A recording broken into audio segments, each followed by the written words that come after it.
आणि आता सविस्तर वृत्त. विविध मागण्यांसाठी वीज कंपन्यांच्या कंत्राटी कर्मचाऱ्यांनी खापरखेडा इथं 4थ्या टप्प्यातील एकदिवसीय संप पुकारला. विविध मागण्यांसाठी कंत्राटी कर्मचारी महाराष्ट्रभर आंदोलन करत आहेत. या अंतर्गत हे आंदोलन करण्यात आलं.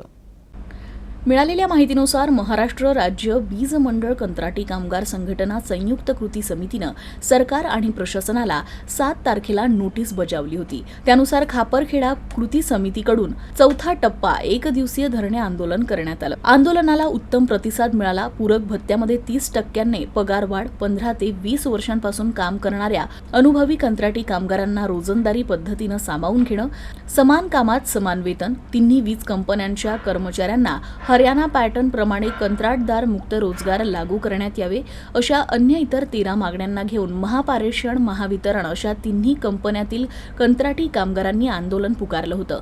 5व्या टप्प्यात 28 आणि 29 तारखेला काम बंद धरणे आंदोलन करणार असल्याचा इशारा देण्यात आला, अशी माहिती कंत्राटी कामगार संयुक्त कृती समितीने दिली. महावितरण, महापारेषण, महानिर्मिती कंपनीच्या वीज कंत्राटी कामगारांचे संयुक्त कृती समितीच्या वतीनं राज्यभरात कामबंद आंदोलन सुरू आहे. एक दिवसीय कामबंद आंदोलनात खापरखेडा कृती समितीचे अधिकारी, राष्ट्रीय नियंत्रक रोशन गोस्वामी, खापरखेडा संयुक्त कृती समितीचे अध्यक्ष राजेश पखरीडे आदींची उपस्थिती होती.